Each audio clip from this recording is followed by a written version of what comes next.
Throughout history, various civilizations have questioned the shape of our planet, creating hypotheses according to their level of knowledge. Even today, scientists around the world question the truthfulness of the sphericity of the Earth, because even though it's presented as a truth, there is no unquestionable scientific evidence in this regard. Everything on which science bases itself are only evidences, and evidences are not proofs.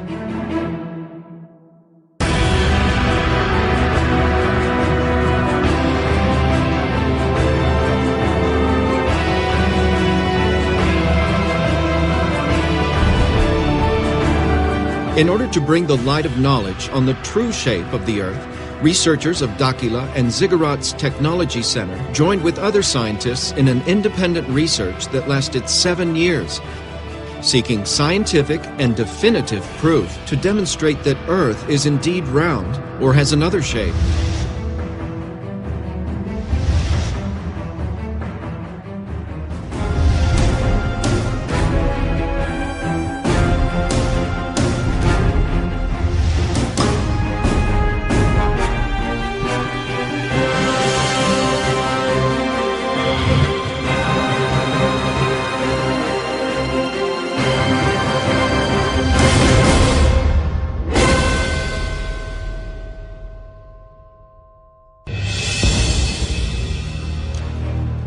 In 2011, researchers from Dakila and the Ziggurat's Technological Center with the objective of proving the real shape of our planet.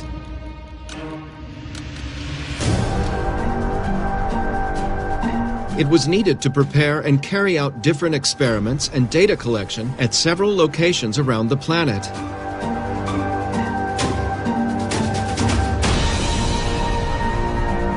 Likewise, several experts were consulted on the possibility of the Earth not being spherical.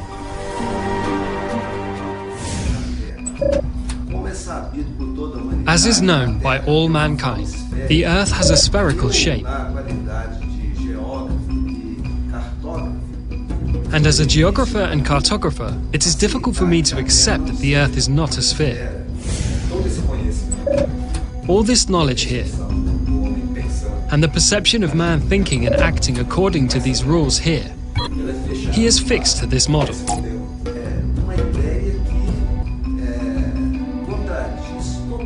It is an idea that totally contradicts the concepts we have today of the sphericity of the Earth.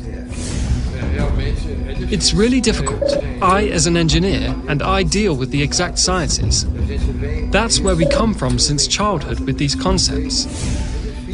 It is difficult for us to have another vision of this reality that we have since childhood. Because exclusively studying through this model, the struggle is very great. Because the amount of technological and scientific knowledge there is to ensure that these ideas are true is very great. The round Earth, with mathematical formulas all operative, in aviation, aeronautics, astronautics, and in satellites, all being placed with this formula. And this has been working. Water does not leave the Earth because it has a central force pulling it towards the center of the Earth, which is gravity. It makes us think that the Earth's gravity would not be the center of it. That's why I say it's a very shocking idea. So, when we deal with abstract things from the past, historical things, so there are several theories with a concrete thing settled within scientific knowledge. It is difficult. And when you break those pillars that sustain, what sustains? What sustains humanity are these pillars of knowledge that you have. So when you break one of such pillars, you dismantle a base that is considered to be true and scientific, where all knowledge of the Earth is based on that information. You break that paradigm, and it's really going to be a total unbalance for the people. I'm ready to be convinced that what I know is not worth more. Urandir and the researchers from Dakila and the Ziggurats Technological Center evaluated all possibilities for the realization of the scientific experiments in order to find proofs that determined the real shape of the Earth. We did dozens of experiments.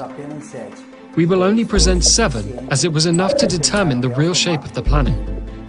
We use the methodology of Lilarial science because the results are much more precise.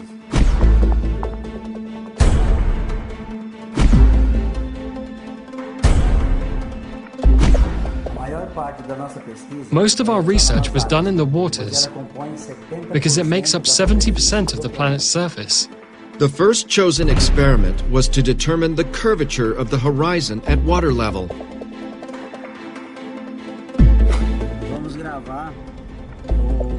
Let's record one of the main tests on the sphericity of the Earth. And this test with the respect to the masts of the ships, the distance that it is away from the coast, precisely to know if there is sphericity, if there is angulation in the Earth. The lower the humidity in the air, the further we can see. And the higher the humidity, the more distortions occur in our view.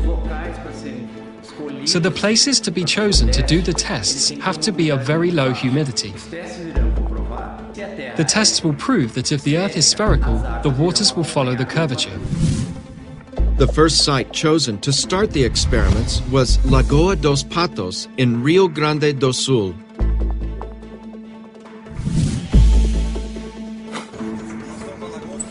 We are in Lagoa dos Patos, and there is a team. They are mounting a telescope with a great capacity of visualization and must follow the 2 boats that we will see in sequence. This image should also be registered by the cameras that are installed on the edge of the beach. We start from now on this new phase of the research, intending to travel a distance of about 40 kilometers over the lagoon, trying to show people there is a strait in this lagoon. That is, there is a flatness. And this is an objective today. One of the objectives that we will try to show, this flatness of the waters that puts in question the issue of the curvature of the globe. And the function of the ground crew is trying to perceive this displacement, to map and to generate a visual image of it.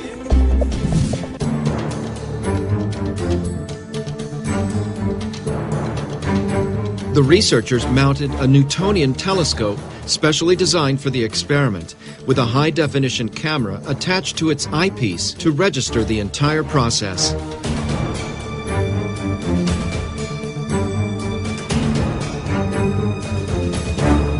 The teams used high-tech positioning equipment to ensure the accuracy of the results. Quando chegar lá, a gente passa a coordenada, mas vê se consegue localizar.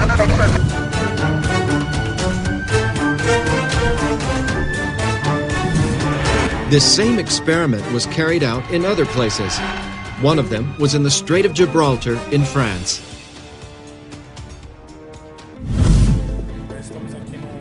We are here in the south of France, a seaside town called Le Bagarre. We set out together with the French researchers, coordinators of an association called Project Energy Action here in France, trying to prove the veracity of this seemingly absurd theory. I had the opportunity to participate in the phase of the tests that were held in Europe. It would be the filming of a boat, as far as possible from the coast. We find it very interesting, the chance to be able to touch on a controversial subject, and to be part of these experiences, to demonstrate something that science does not accept today. It would be filmed through a telescope. We also used a camera attached to its lens, so we could film the experiment effectively.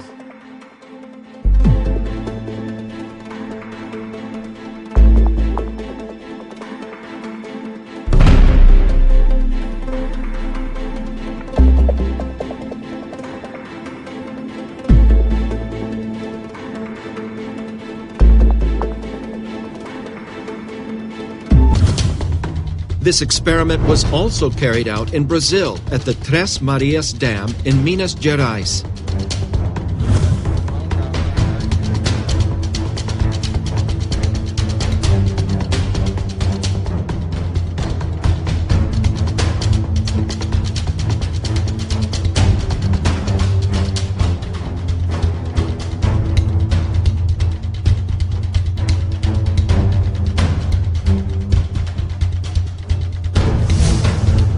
And another team carried out the same experiment on the beach of Santos, on the coast of Sao Paulo.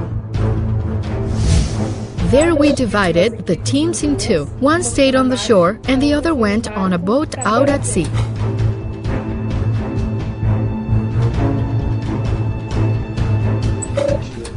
We brought a Newtonian telescope. We were also using a total station.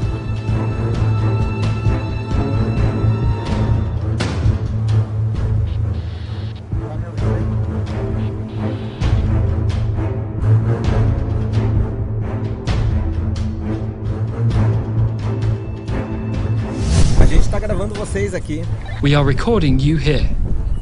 Is that so? We're zooming in on you.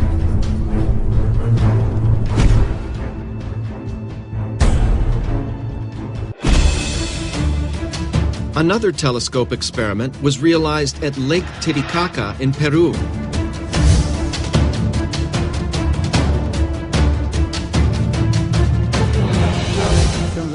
We are here on Amantani Island, on Lake Titicaca in Peru. We'll take target from this point to the Cordillera Blanca, which is the border with Peru and Bolivia that is exactly 110 kilometers from here.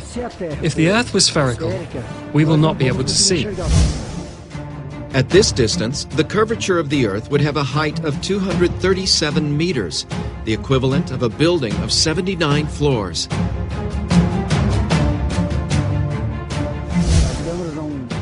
The cameras won't be able to get it, nor will we see at all with the naked eye. We will not see the other side, but with telescopes we do. One of the best points you could have in the world to really register the Earth's sphericity is on this location. Would the team be able to see the other shore of the lake through the telescope?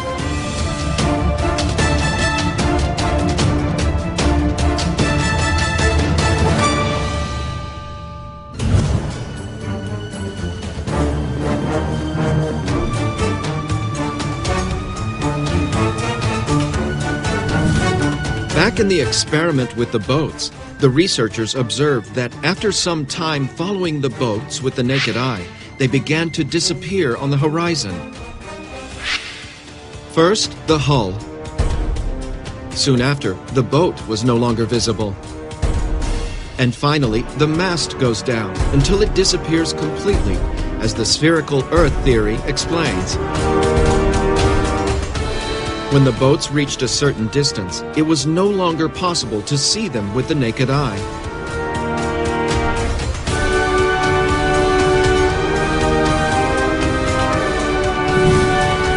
So does this mean that the Earth is really spherical?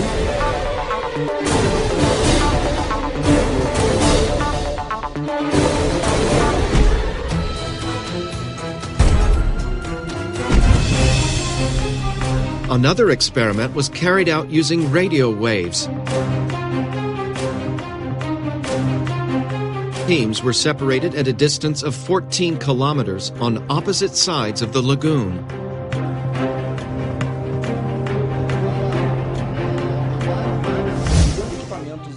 Using the radio equipment, we use directional antennas at high frequency, parabolic antennas that concentrate the radio frequency beam, one directed to the other at different points. The two antennas receive and transmit radio waves at the same time, and any obstacle between them would block the communication. They were meticulously positioned and directed to establish communication. The antennas were positioned at 1 meter from the water level at a distance of 14 kilometers. At this distance, The curvature of the Earth in a spherical model would generate an obstacle with a height of 3.84 meters, the equivalent of a two-story house, which would prevent the communication.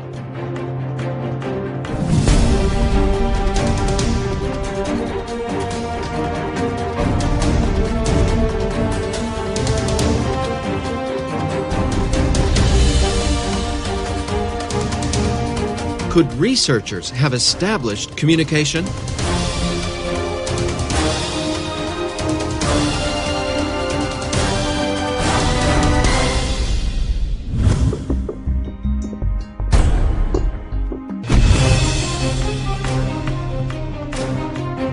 Another performed experiment was to measure the flatness of the waters with the use of light.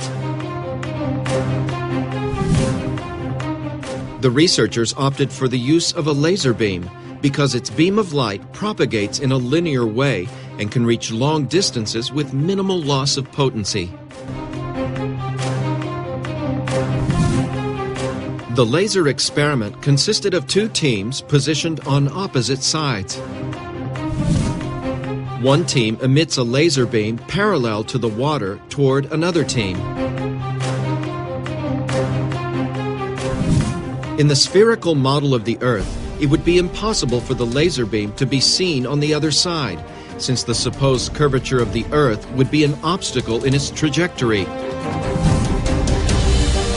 However, if the Earth is not spherical and the waters don't follow its curvature, it would be possible to visualize the laser light on the other side, for there would be no obstacles in its path. For more efficient results, this experiment with a laser beam was performed at a great distance, in the tens of kilometers, because the greater the distance, the greater the curvature of the Earth would be in the spherical model between the 2 points, which would prevent the laser beam from reaching the other side.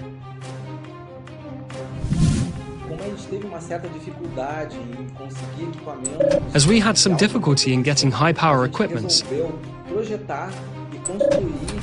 we decided to design and build our own equipment with a great power that could achieve a far greater reach than the laser equipments found in the market. The device emits several beams of light and is set to reach the programmed distance without expanding, with the focus point on an object on the other side. 2 points were chosen at the coast of Sao Paulo, one on the beach of Caraguatatuba and another on the beach of Ilhabela.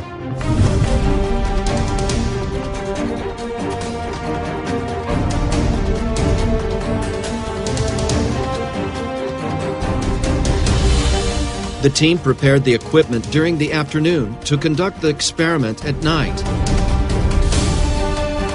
The devices are positioned at a height of 1 meter above the water level, directed towards the team on the opposite side.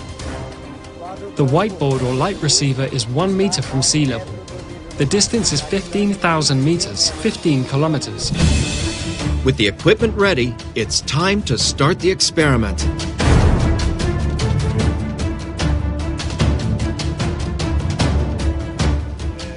South, 43 degrees. This is the moment of truth. If the light is not visible on the opposite shore, it will be an indication of the sphericity of the Earth. Down. Try to go down more. All right, this position is good. Try to level it out for now. There, a little bit more, a little bit, there. Did the laser light hit the other side, which would question the theory of the spherical Earth?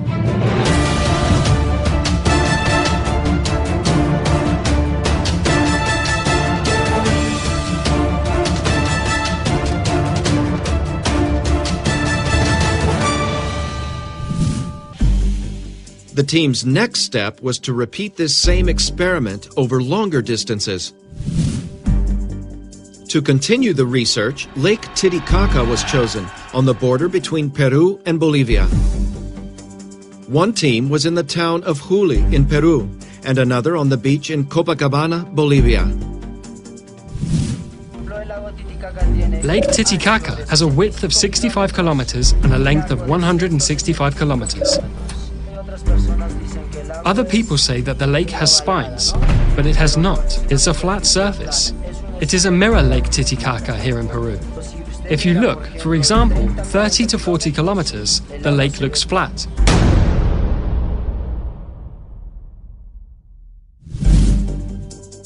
Will the researchers be able to prove the flatness of Lake Titicaca?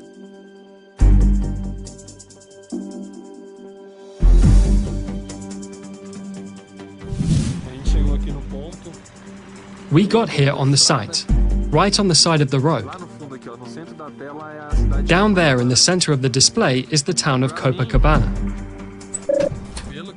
For me, from what we are seeing here, the theory of water flatness is very convincing. But we will seek more evidence. It needs more results. We are Team 2. Team number 1 is in a town called Huli, also on the beach of Lake Titicaca. So here we are on the same level as them. There, team number 1 is approximately 2 meters above the level of Lake Titicaca. We are here 1 meter and 35 from the sand, and about 40 centimeters from the water level, as you can see there. The teams are in position. All equipment has been checked, and the experiment begins. That's good. Leave it there. We're pointing the laser. The laser is then fired. It hit it. There. To our right. To our right. A little bit to the left. Right there. We will blink.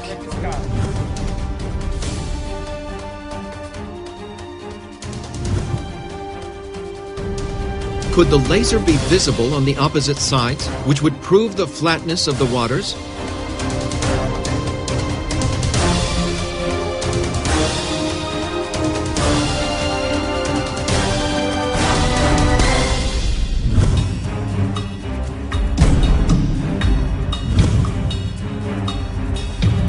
An unprecedented experiment developed by the researchers was to measure the geodesic curvature between 2 buildings over a long distance using high-precision GPS.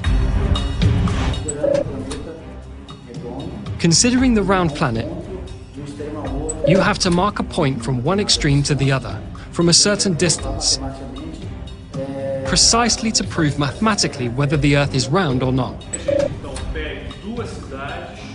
So we got 2 cities, far away.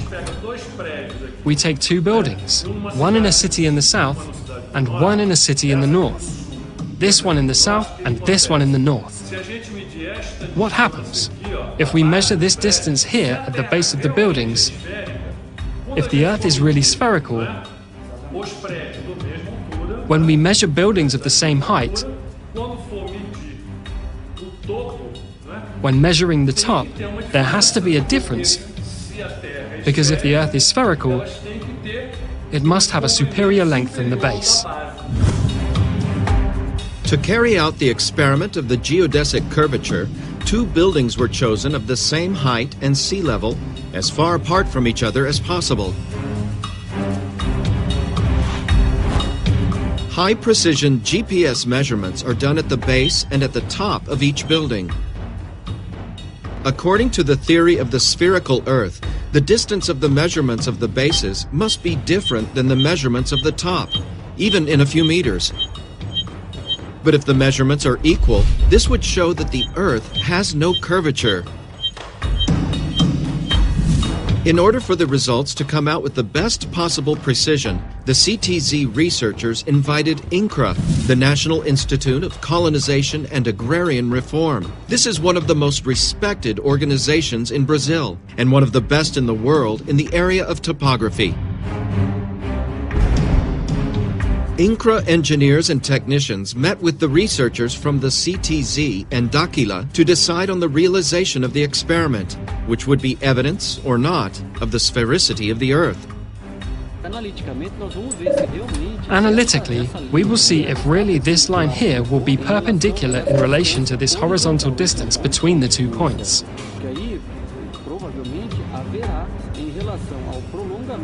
There probably, in relation to the extension of this perpendicular line, to that baseline, I believe it will be larger. In the view of the INCRA technicians, the measures will be different. If this is true, it'll be one of the strongest evidences that the Earth is actually spherical. The first building chosen was at Torres Beach in Rio Grande do Sul.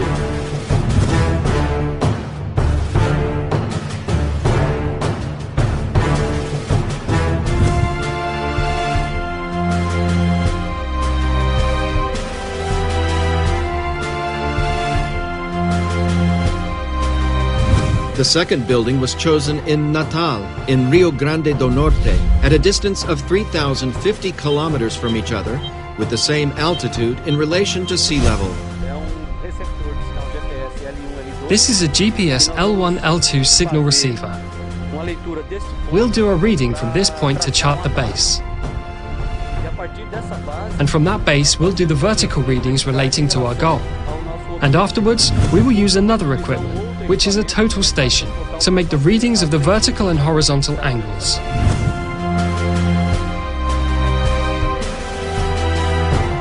To what conclusion did INCRA surveyors arrive in relation to the curvature of the Earth?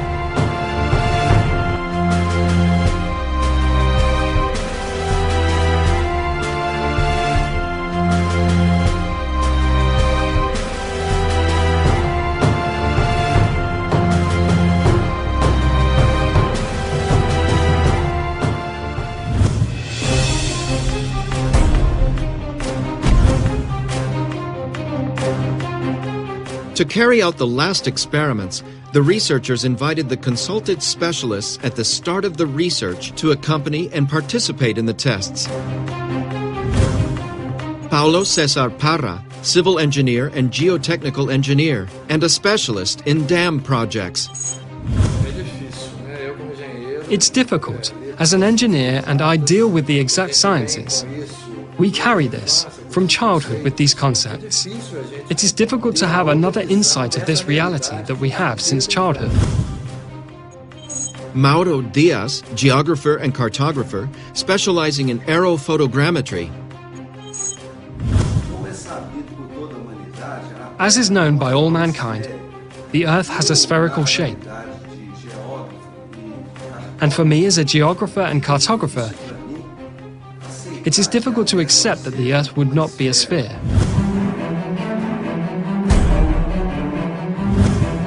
In Minas Gerais, Brazil, the researchers performed the experiment of the geodesic curvature in the waters, accompanied by the guests.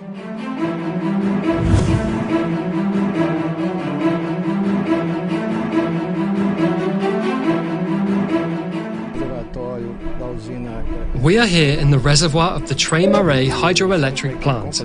We have the complete team. We are going to start the verification of the horizontality of the water here in the reservoir. It is a large reservoir. We are in a stretch that will give us up to 18 kilometers. The test aims, in other words, the following. The dam has a certain level. If the level GPS measures give the same, this means that there is no curvature of the Earth. If the measurements are different, then this means that there really exists an Earth curvature in relation to sea level. We are with a geodetic GPS already installed here. The surveyor is now going to another point, taking another point to start a triangulation, thus verifying, through this process, verifying the horizontality of the water. This first point in the elevation in relation to the sea level is of 556 meters altitude, so we're going to hit more than 3 points. This equipment, the geodetic GPS, we have two devices. One installed here to get this point, and the other goes to the other points.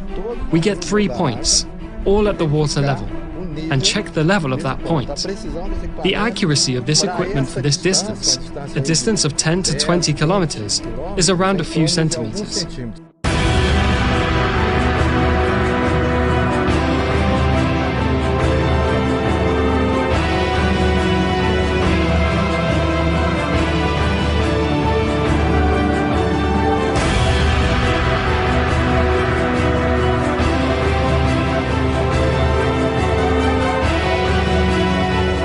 Engineer Paulo Cesar Parra supervised the entire experiment thoroughly.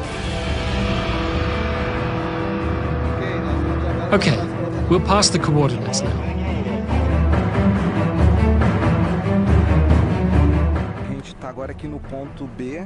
We are now here at point B, 7.5 kilometers from the starting point, and there we had 556 meters altitude on the lagoon level.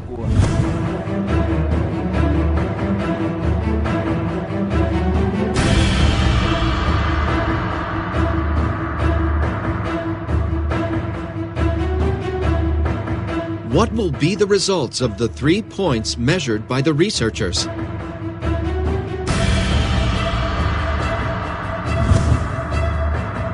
Will they prove the flatness of the waters or the sphericity of the Earth?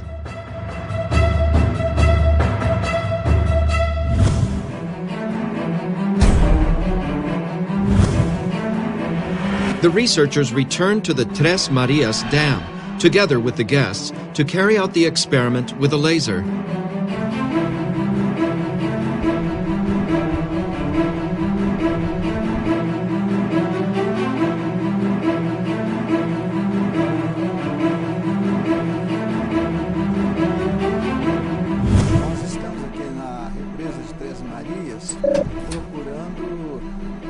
We are here at the Terre Dam trying to explain various phenomena.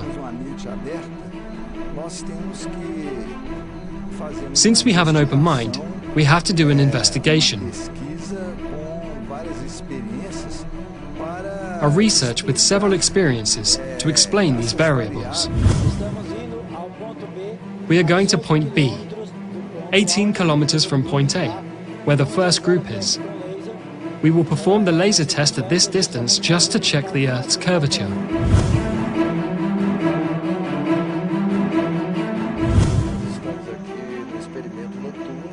We are here in the night experiment at the reservoir of the Terre Dam. You can see the boats that brought us. Here in the lake, we are on the shore of the lake. The positioning of the laser is here by the lake, a meter or so from the water level. Where is the other second laser? That is also in the same position, exactly 1.5 meters from the water level of the reservoir. We are in good climate. There is no wind, which greatly impairs water evaporation that impairs visualization.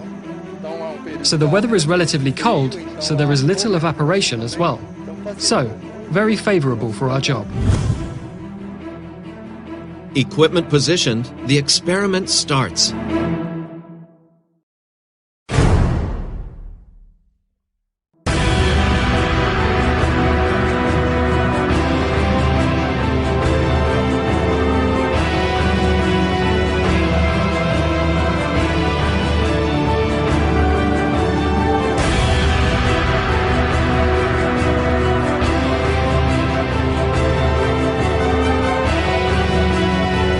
Experiments performed.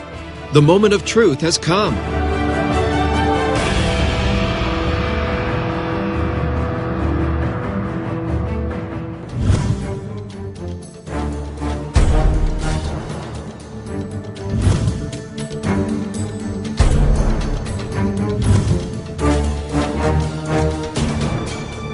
To what conclusion did the researchers arrive in relation to the experiments with ships?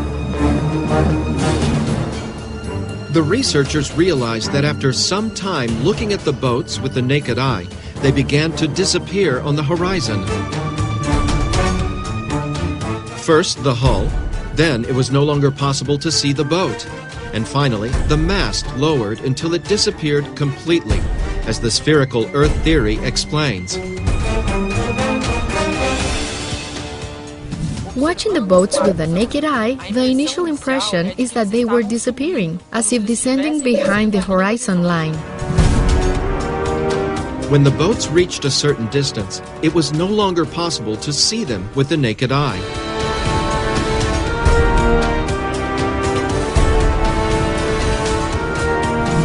For a moment, we were a little frustrated to be in the place to prove the sphericity of the air, as with a naked eye, we could easily come to that conclusion. Does this mean that the Earth is even spherical?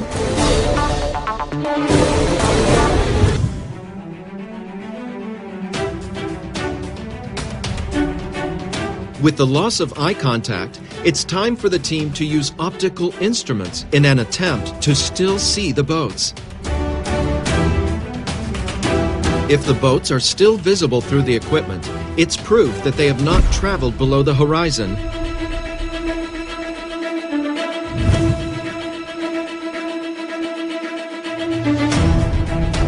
And to everyone's surprise, the boats were still there, visible.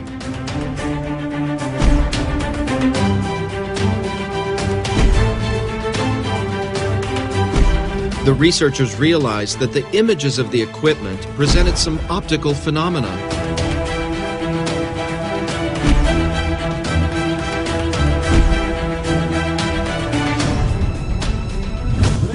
During the experiments, we perceived the formation of optical phenomena that we initially attribute to the Fata Morgana effect, which is the refraction of light in the layers of the atmosphere. This phenomenon is very common in deserts. There are the famous mirages. The mirage is the Fata Morgana effect. A formation of images occurs, virtual images, images that are not real at specific points. Through the observations and the collected data during the experiments, we were able to determine that the optical phenomena had a certain pattern. After some distance, we began to have a visual loss, which increased to a distance where our direct vision was compromised. When we lost the view with the naked eye, we used optical equipments, in this case the telescope, and the boat was still there. Only, we realized that it was an inverted image, a mirror image. We realized that the real image was practically disappearing, and we had the formation of an inverted virtual image, an inverted mirror image, when the angle of incidence of light on the surface, in this case water, tended to zero. This occurs because of the mirroring effect, where the reflection of the image occurs. This phenomenon we recorded for the first time in Lagos dos Patos in Rio Grande do Sul. During the research, we sensed that each state of experiments was complementing the other. With the unfolding of the experiments, we perceived that the optical instruments amplified the visual phenomena. In the case of the use of Newtonian telescopes, in which its optics, which is of extreme precision, amplifies thousands of times the capacity of the human eye, could see things that we did not see. This led to amplifying the visual phenomena we observed during the execution of the experiments. We deepened the studies, and we could determine that most optical phenomena, which are attributed to the refraction of light, called Fata Morgana effect, actually occurs by reflection. It is a reflective process of light on a surface with an angle tending to zero. With the observations we make, we have been able to promote a new physical theory that explains the Fata Morgana effect from a new optic, a new point of view. We call it the theory of optics applied to visual phenomena. This conclusion helped us explain three phenomena that we know are illusions. Why the boat seems to disappear going down the horizon line, why first fades the hull and then the boat, and why when an observer is taller can see farther. We conclude then that boats don't descend at the horizon, and that we lose the ability to observe them, to see them in function of an optical phenomenon. With this experiment, one of the main arguments of the spherical Earth theory, that boats disappear on the horizon due to the curvature, is totally refuted. This is the first proof of the flatness of the waters.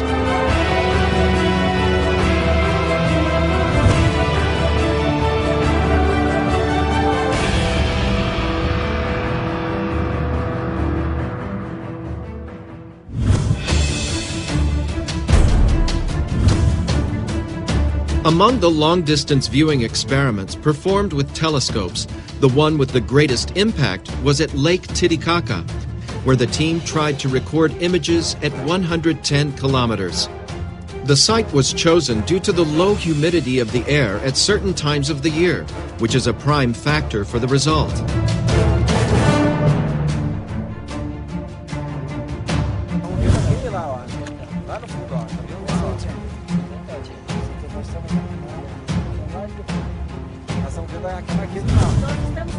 We are talking here with a boatman of the boat May 3. He is an inhabitant of the island of the Uros. He is from the Aymara civilization. Is it possible to see the other side of the margin, or is this not possible? Yes, it is possible. Always because our lake, we think, is like a table. How many kilometers do you see?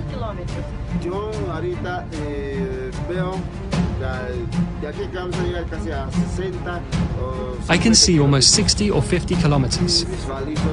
Normal, no binoculars, nothing? Yes, normal, without binoculars.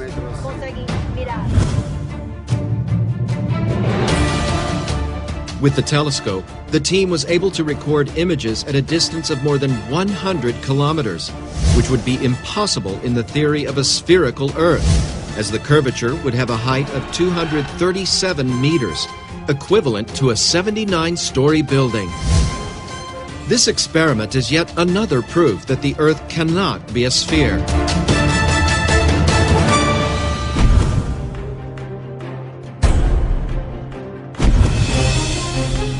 And the result of the experiment with radio waves?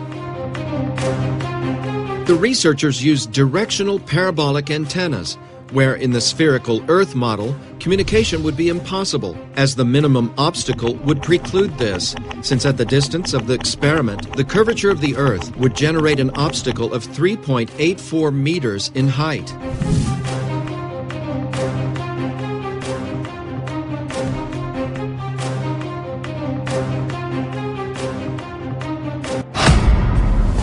We have connected.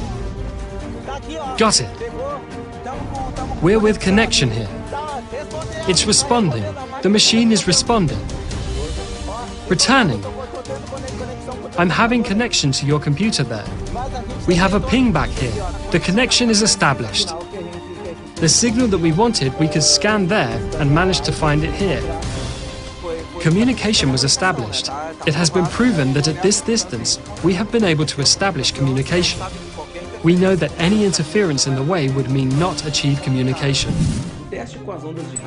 The test with radio waves was, let's say, unusual, because at the time we set our antennas, and with the design of the spherical Earth, we started to work with almost complete obstruction of the Fresnel zone, which is the zone, the region where the propagation of radio waves occurs, which would make communication impossible between the 2 points. However, with the idea of leveled waters, we would already have approximately 50% of the Fresnel zone unobstructed, which could allow communication between the 2 points, even if precarious. And how it happened. This is yet another proof of the flatness of the waters, refuting the spherical model of the Earth.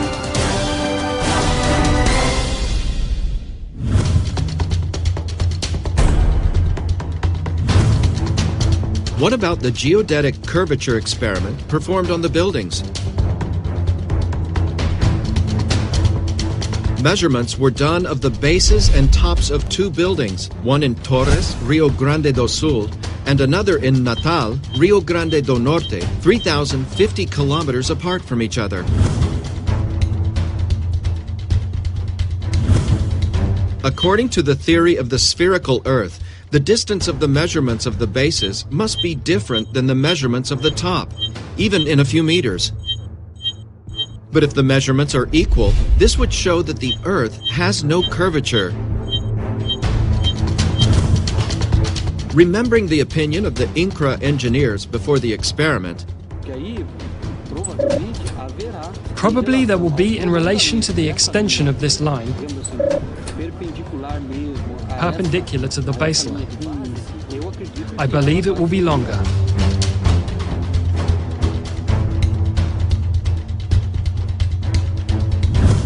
Thinking of the Earth as a globe, the initial expectation was that the measurements were different. But when the results arrived, the base and the top measurements were the same. showing that the two buildings are leveled upright. And here the opening angle, where we read the point here, the base of the building and its height. As we do this calculation here, on this plane, we will always find this distance here. On this plane, we will always find this distance here. The identical measurements of the distance between the bases and the tops prove that between the two buildings there is no curvature, proving that the Earth has no spherical shape.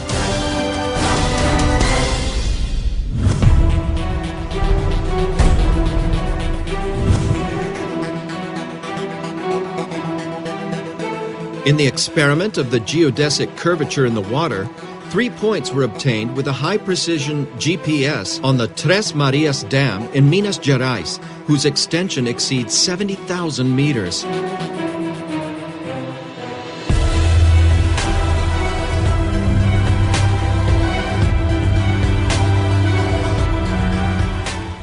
This first point, the elevation in relation to sea level is at 556 meters altitude.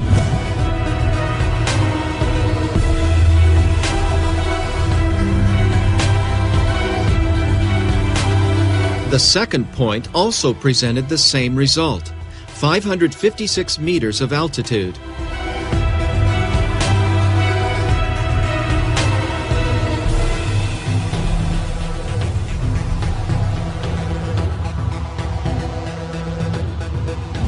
If the third point were different, the water would be following the curvature of the Earth. If the measurements are the same, it will be proven that there is no curvature, but indeed flatness in the waters. And the measure of the third point surprised the researchers. Here we also obtained the same measure, 556 meters at the level of the lagoon. We analyzed the data collected by the equipment, and all points show the same result, the same altitude, thus showing that the water in the dam remains level.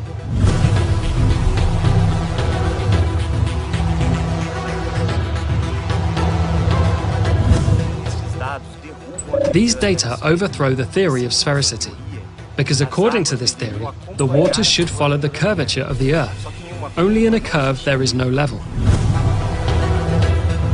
The 3 altitude measurements were identical, proving the leveling of the water, proving that the Earth has no spherical shape.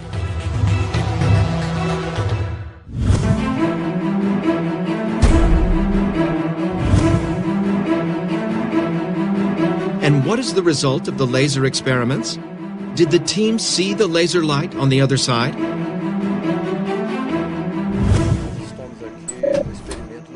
We are here in the nocturnal experiment in the Terre reservoir. We are on the shore of the lake.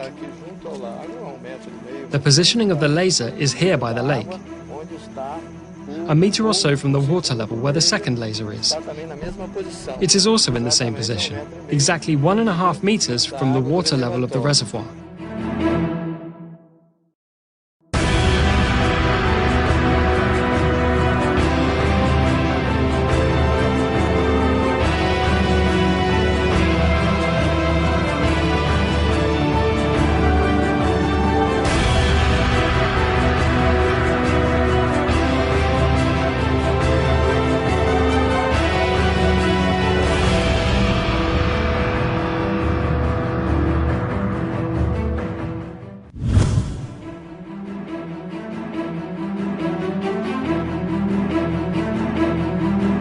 As you can see, the two devices are communicating at a distance of 18 kilometers. We have successfully done an experiment today, and we are proving that the Earth does not have the format that science believes it has. So as we are at 18 kilometers, there is no water level difference from here to the other crew that is 18 kilometers away. It's exactly level. On this distance, there should be a visual obstruction by virtue of the curvature of approximately 6 meters, and we were able to get the signal from a laser cannon from the other shore at 18 kilometers on a little more than a meter from the level of the lagoon. This is the ultimate test. There is no curvature. To guarantee the accuracy of the result, the researchers decided to conduct a surprise experiment.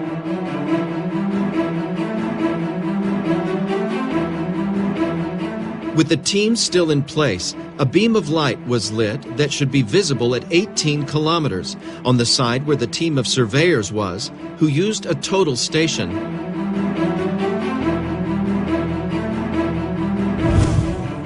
At that distance, the Earth curvature would have risen 6.3 meters, equivalent to a 3-story building. Do you see? Yes. Down. Can you see? Yes. Down. Can you see? Can you see? Yes.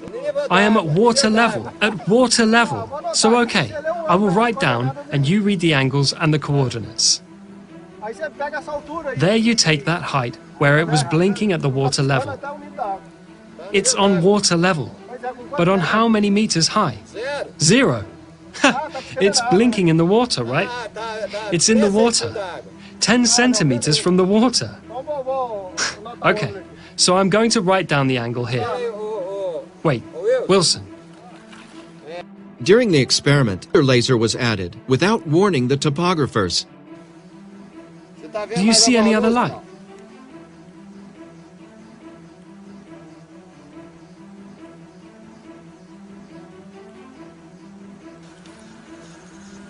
I see it. I did see. I saw a laser now. He did see. He saw the laser. It die off. Lower the laser. All right, wait a minute, Wilson. Now I saw the laser. Did you see the laser? Not now. I saw the laser there. Lower a little bit. Do you see the light still? I see the laser there.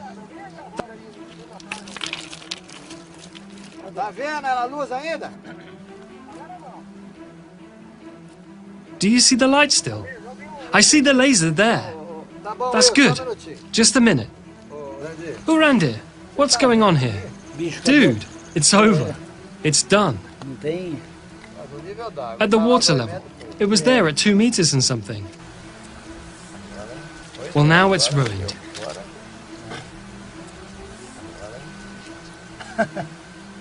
Now, so anything else needs to be done. We can go, right?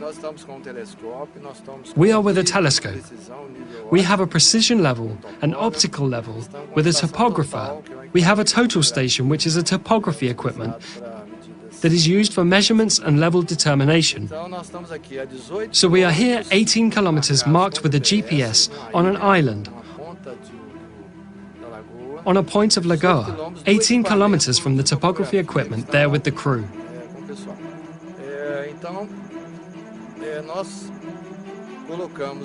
So we put a light beam, and then the topography equipment can see the light at water level.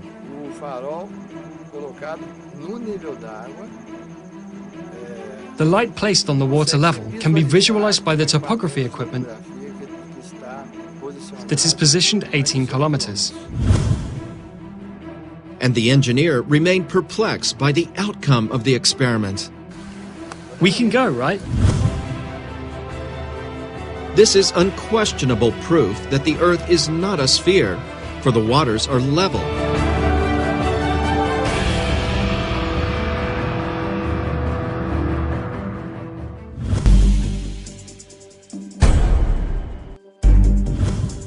And the result of the laser experiment carried out at Lake Titicaca.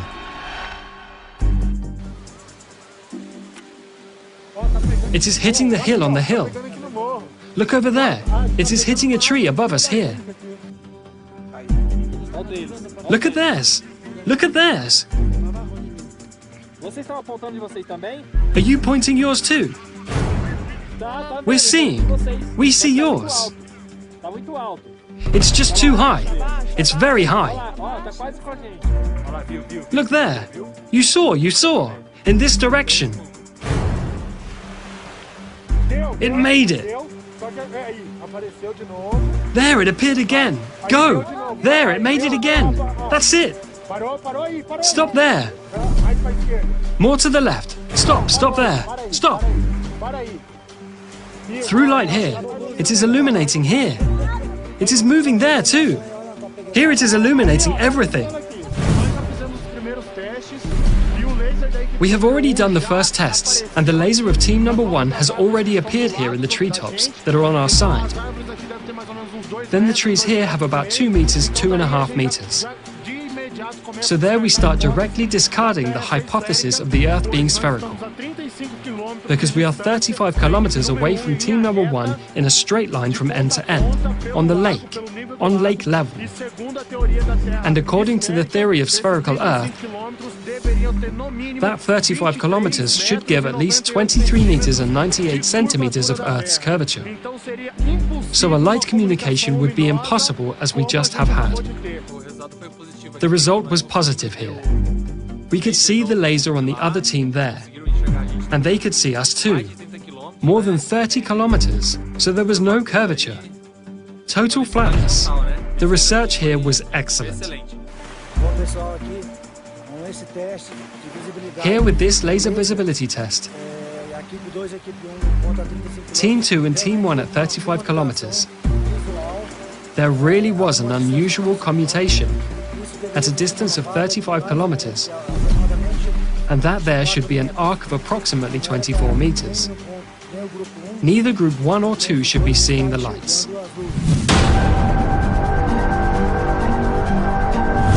But how could one project a laser beam from one shore to another, 35 kilometers away, if, in the theory of the spherical Earth, there would be a curvature of 24 meters in height, and the laser equipment was positioned at 2 meters high, parallel to the water level? Lake Titicaca has a width of 65 kilometers and a length of 165 kilometers. Other people say that the lake has spines, but it has not. It's a flat surface. It is a mirror Lake Titicaca here in Peru. If you look, for example, 30 to 40 kilometers, the lake looks flat.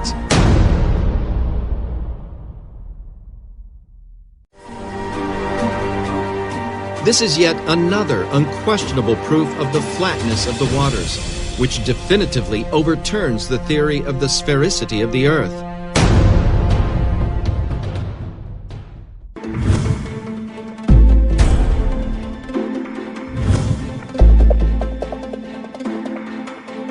Gravity is the theory that science considers as the main factor to keep everything in harmony on a spherical planet.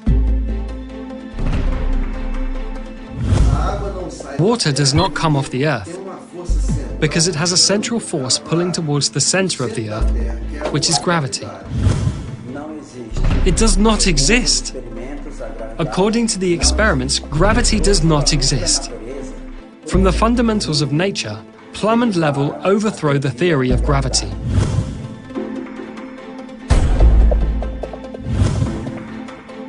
The plumb is an instrument used to gauge verticality. It is of fundamental use in civil construction to guarantee the verticality of the buildings.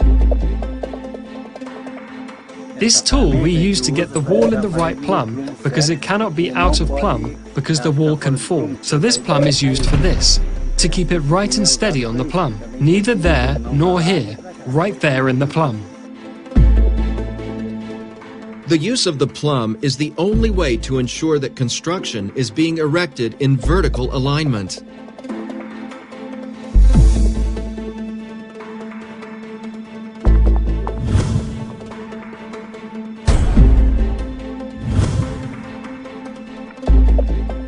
The level is an instrument used to measure inclinations and is fundamental to ensure horizontality.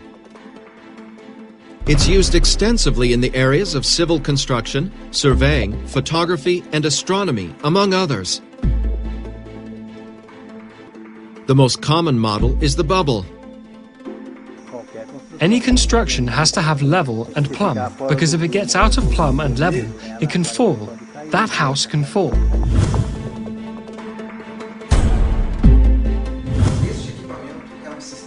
This equipment is a system of communicating vessels, and is used in the laboratory to demonstrate the behavior of water leveling. In whatever position we place the system, the water that is inside will always search its level. This behavior of the leveling can be proven not only in laboratory, but we can prove this in field experiments in ponds, lakes, and the seas. This is a micro version of what we find all over the planet: leveled waters. By verifying that the water remains level, both in micro and macro environments, it's also verified that gravity does not exist, because if this force existed, the waters would follow the curvature of the planet. But then, what forces act to maintain harmony on a non-spherical planet? Researchers from Dakila and the Ziggurats Technology Center have concluded that among the fundamentals of nature, the four main forces that, acting together, hold us firm to the ground are magnetism, density, pressure, and light. The researchers called this set of forces MDPL.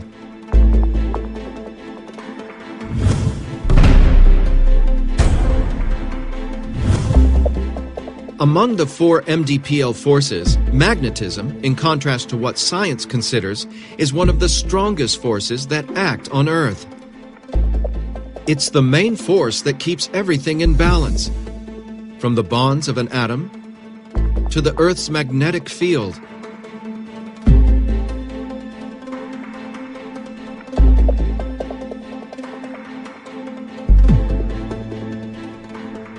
One way to study the performance of the magnetic field of bodies is to perform a simple experiment where we transform into mechanical waves the kinetic energy produced by the magnetic field in an object. This can be reproduced by throwing an object into the water. Whatever the shape of the object, the waves produced will always be circular, as they are modulated by the Earth's magnetic field. Note that regardless of the shape of the object, the waves produced in the water will always have circular patterns.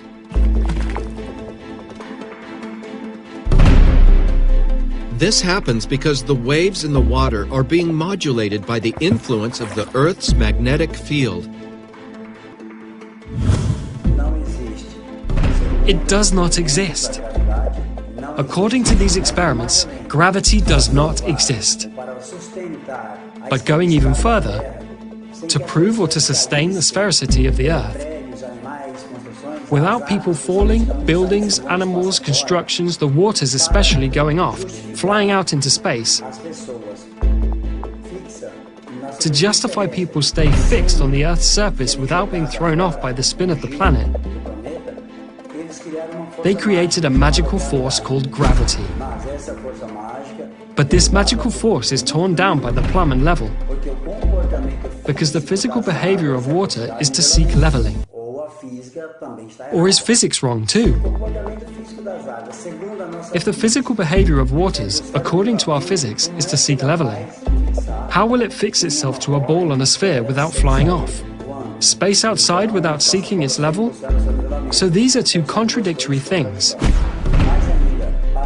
And even more, to justify the seasons, they decided to tilt a ball 23 degrees. There is no way to tilt a ball, a sphere. Impossible. Let's see, how could a planet or a ball, a sphere, be tilted and waters not get off? But it has the imaginary axis. The imaginary axis, even if there were a physical axis, what would be inclined is the axis and not the sphere. Any position that places the sphere, there is no way to tilt it but the axis. An imaginary axis. That is an illusion. If it is imaginary, it's an illusion. So it's another contradiction. They created this axis that does not exist to justify the seasons in a sphere, in a globular model. That's not possible. Well, in a sphere we certainly do not live. Because the physical behavior of the waters does not match the reality of the facts. And through the plumb and level, this theory is totally overthrown. Extinct.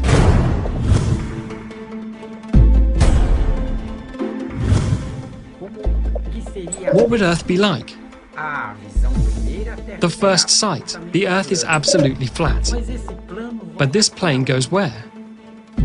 Is it square? Is it a circle?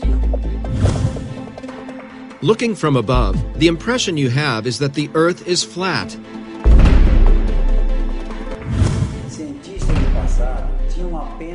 Scientists of the past had only the eyes to observe and the reasoning to create possibilities. The older ancients used a model of the flat Earth, square Earth, triangular and geoid.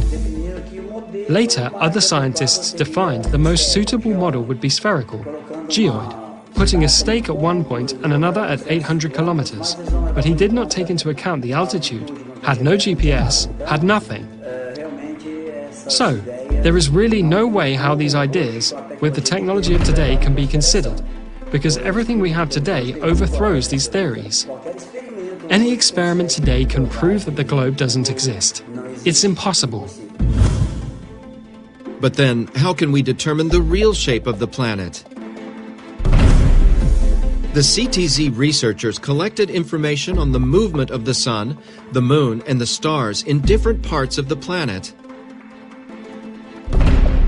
In this research, which lasted several years, images were recorded by cameras installed in all these places during the day and at night. We found several differences in the trajectory of the Sun. One of the most significant was between Australia and Argentina, which are in the same tropic. While in Argentina, the Sun moves at about 180 degrees. In Australia, it moves almost 270 degrees, which would be impossible in a spherical Earth model. Another significant example was in the Canary Islands, where a time-lapse of the stars showed a circular movement incompatible with the spherical model of the Earth. This movement would only be justified if the place were near the poles in a spherical Earth, which is not the case. We do not understand that with so many discrepancies we have found, and with the technology available today, no researcher, no scientist, no astronomer, no space agency in the world has perceived any of this. The discrepancy in the comparison of the trajectory of the Sun and the stars between the different points, when related to its geographical position in the current world map, allowed to generate a new geographical model of the continents. In this model, the continents present a size and position somewhat different from the current world map, having the North Pole to the center and the other continents around it. This new model was called convexe Earth. We call it convex Earth because the continents have a convex relief, starting at the sea level, racing to the highest point and returning to the sea level. According to altimetric analyses, all the continents present a convexity in their relief. According to the investigations, in the convex Earth, the magnetic field has the following layout, with the magnetic North Pole located in approximately the middle of the planet. Due to the magnetic field, anywhere on the surface of the planet, a compass will always point to the North Pole, as the South Pole represents its entire border. The magnetic field is also responsible for modeling the shape of our atmosphere, which takes the form of a plane convex lens.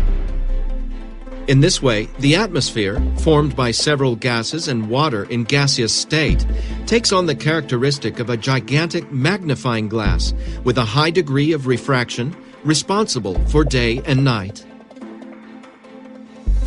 The following experiment simulates the behavior of day and night. We use a flat convex lens, a model of the continents, and an external light source simulating the Sun. The result is a model of day and night in the corresponding time zones. What helped us a lot in this research was the information we collected at our own astronomical observatory of the Ziggurat's Technology Center. In this manner, the researchers concluded that the Earth is neither spherical nor geoid, but rather convex on the continents and flat in the waters. In this concept, the Earth is like a huge, misshapen asteroid floating in space, surrounded by a very high layer of ice all along its edge.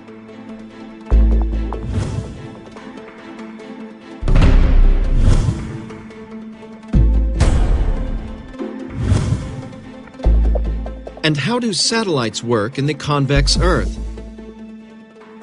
The magnetic field of our planet is primarily responsible for keeping the satellites in orbit.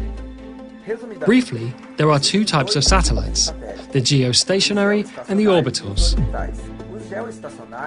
The geostationary ones are apparently fixed in a position over the surface of the planet. I say apparently because its orbit has to be corrected periodically.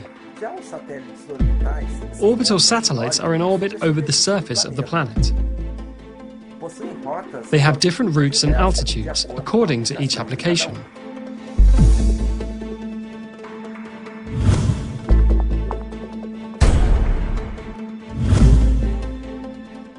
And why do Earth photos taken from space show a curvature?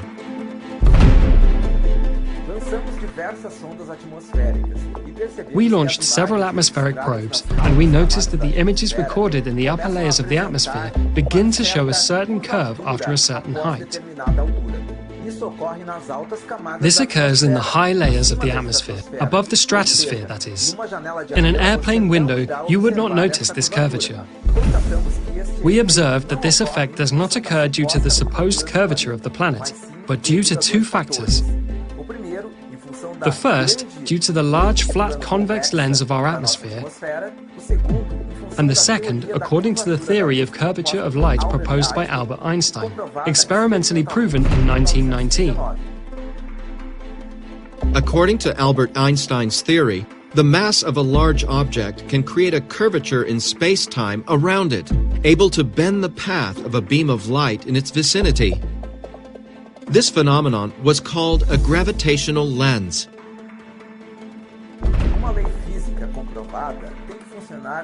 A proven physical law has to work in both macro and micro environments. In this way, the gravitational lenses were proved through astronomical observations of objects of great mass. Then we conclude that the curvature of light in the high layers of the atmosphere also occurs as a function of the mass of the planet itself and of its magnetic field. We fabricate in our laboratory a physical gravitational lens capable of correcting the curvature of light in the upper layers of the atmosphere. In the experiments, we reached the degree of 0.22 for the total correction. This can also be proved through computational simulation. This law also applies to other bodies, such as the Moon, and the planets we know from our solar system. They apparently are spherical when viewed through telescopes, but we do not know their real format. That is, not always what we see represents reality.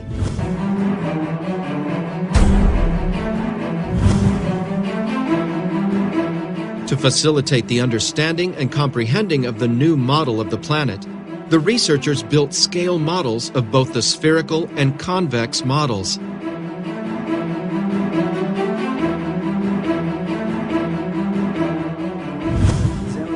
We made a scale model on geographic scale, just so that people have better clarity.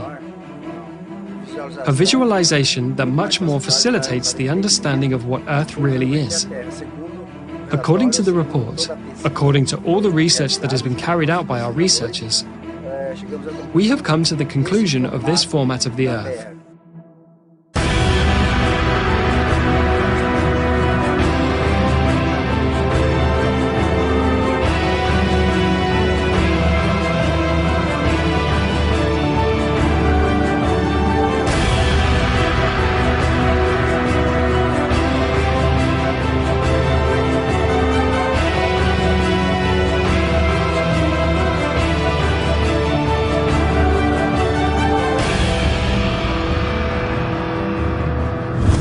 We have been conditioned since childhood to accept that our planet has this round format. But if I say that there doesn't even exist a real image of our entire planet, to date, none of the space agencies of these institutions have managed to register an entire image of our planet. With all the technology and advances of science, this image does not yet exist.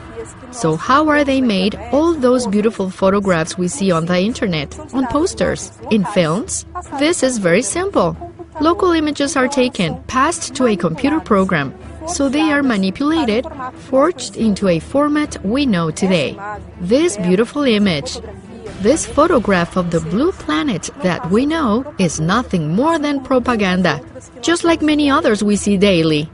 According to the research done, the calculations and measurements taken from our planet, this is not its format. The real format of our world is this. It is convex in its continents and leveled in the waters. I was hired to build a model of the globe and the convex Earth. I never thought that the Earth would have a different shape. I always believed that the Earth was a globe, an entire round sphere, all tidy, perfect. After the completion of the construction, I see the importance that you cannot live on a planet without level and without plumb. I can only conclude that our planet is convex. Just as the image of our planet is manipulated, the size and shapes of the continents also go through the same type of problem. They are very different from what we have custom to see on the world maps. Countries like Brazil or Russia, they gain land extensions much larger than are informed, which would explain so many miscalculations in land demarcations. Now, how do we come to this conclusion? It is very simple. If we take into account all the numerical data, all the measurements, the distances in the tropics, the meridians, the coasts, the extensions of land, and apply it on paper, taking all the details into consideration, all these continents suffer great distortions. Without exception, none of them stay out of it. Some, as I said, Brazil and Russia, suffer an increase in land, and others, like the United States, suffer a reduction.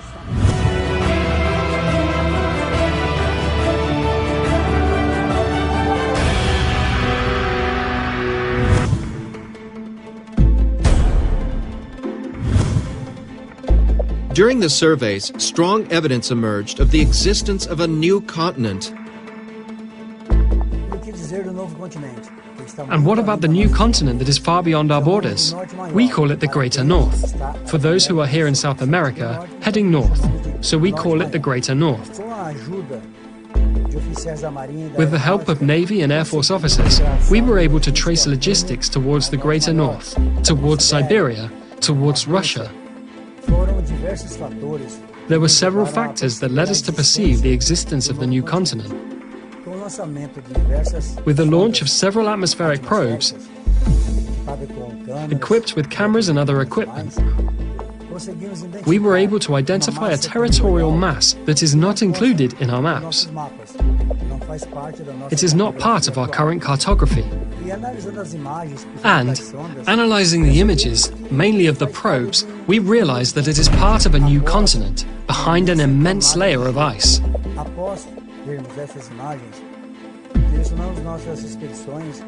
After seeing these images, we directed our expeditions to the limits, where a human being or the autonomy of a ship were able to get.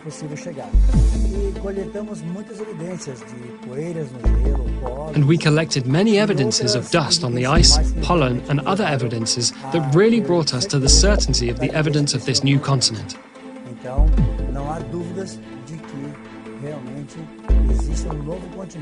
So there is no doubt that there really is a new continent, of new lands beyond the great mass of ice that impedes us to overcome.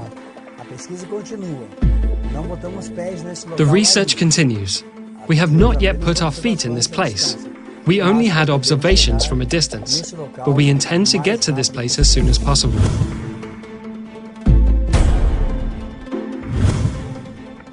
A study performed by the CTZ on the Sun, Moon, and stars brought many answers regarding the positioning of the continents and the shape of the Earth. On the other hand, many questions have arisen.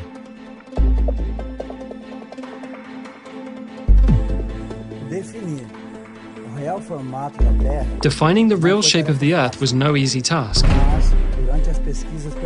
But during research, we realized that the most difficult was yet to come. We realized that the Sun brings forth many anomalies, its trajectory, the sunrise and sunset. We installed equipment in several countries in different parts of the planet. And all these equipments recorded different situations, anomalies that made us think. We think about trajectory and about what we learned about the Sun. Its size, its distance to Earth does not match what we learn. It does not coincide the realities of the facts. It is an anomalous trajectory, totally different. It implies strong evidence that the Sun is not a star the way we learn. It seems that it is much closer to the Earth than we think. Moreover, its trajectory is totally different. In several points, in several continents, the trajectory does not coincide with the reality, mainly in Australia and the Canary Islands. For example, in Australia, it rises and sets almost in the same place. In Antarctica, it's totally different. Some months of the year, it stays at a fixed point, practically without moving to either side. By observing all these anomalies around the world, we realize that there is a possibility that the solar system is totally different from what we have learned. It might not even exist. During these observations on the Sun, we noticed that the Moon has also a different behavior. Its trajectory is very similar to that of the Sun, and its size is also completely atypical. The impression we have of the Moon is that its size varies greatly, or its distance from the Earth varies greatly during its 28-day trajectory. There are days that it is closer, another more distant. It is as if its elliptic were totally within a different system of space out there, as if it were another reality. And because of the various anomalies observed in the Sun, the Moon and the stars, we determined that the Earth doesn't spin. It does not have the spinning motion. We can consider a gentle wobble or a gentle tilt. But sure, the land does not spin. It is motionless. The mystery surrounding the Sun is so complex that we will continue our studies. We will continue to research because it is in our interest to unravel the mystery that surrounds our star.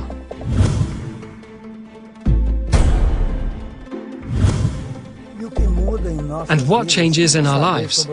Knowing the real model of the Earth changes everything.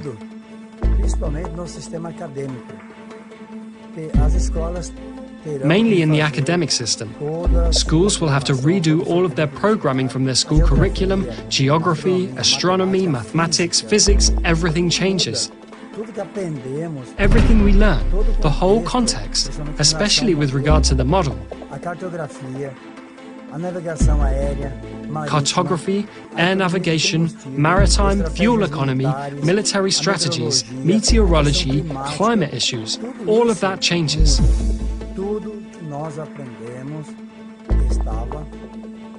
Everything we learned was mistaken.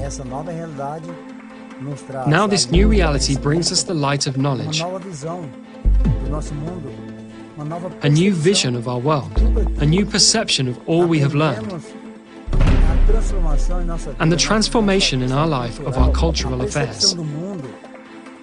The perception of the world, of knowledge, all pillars of wisdom. There is an immense transformation for all people without exception, so surely a change for the better. But what changes most is the search for the truth. That is what motivated us to carry out all this research. The thirst to know, the thirst for knowledge.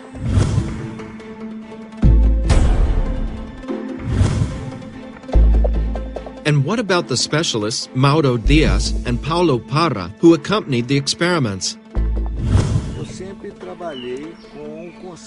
I have always worked with the concept that the Earth is spherical.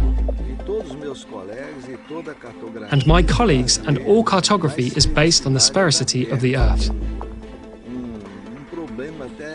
A problem even of reasoning.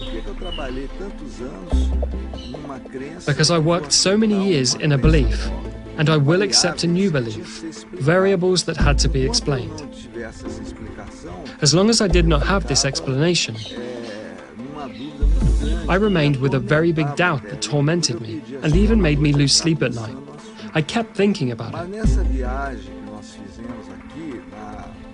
But on this trip we did here on the Terre Dam, we did a very important test.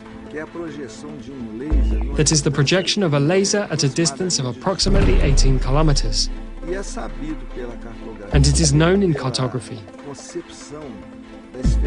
and by the conception of the sphericity of the Earth that we cannot see a thing beyond 10 kilometers. So we witnessed this experience with all success.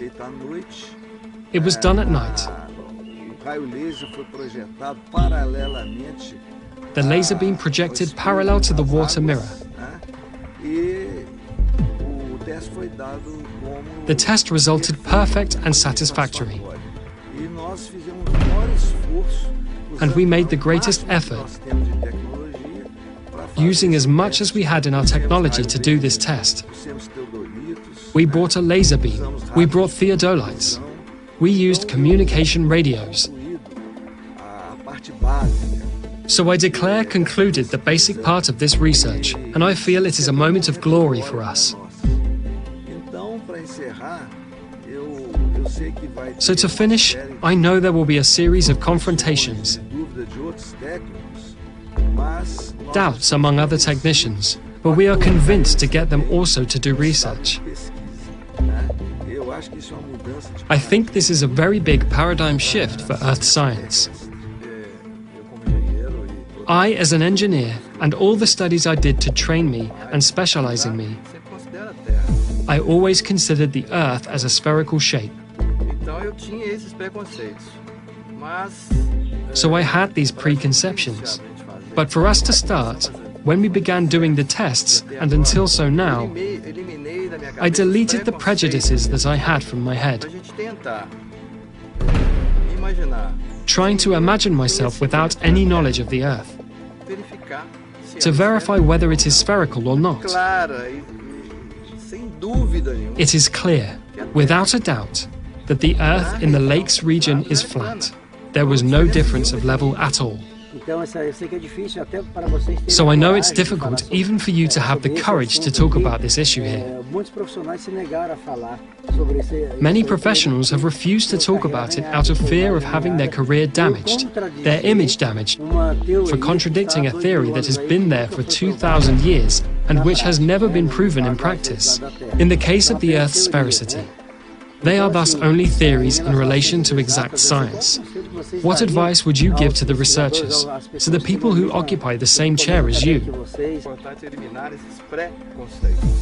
The important thing is to eliminate these preconceptions, because those who understand these three forces well, magnetism, density, and pressure, may have a very great technological advance, develop other concepts of transport, of energy. I think those who understand from this new knowledge, try to deeply understand, they will have a very great gain in technology. We humans of the Earth, we will have a very great gain of technology. I have learned one thing. We have to have an open mind to discuss any theory, even if it seems absurd. At first I had this difficulty of understanding this revelation. I spent months working on this. We are coming to the end and all the report.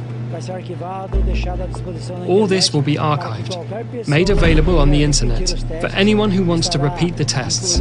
We will include all the devices that were used, all technologies, all coordinates.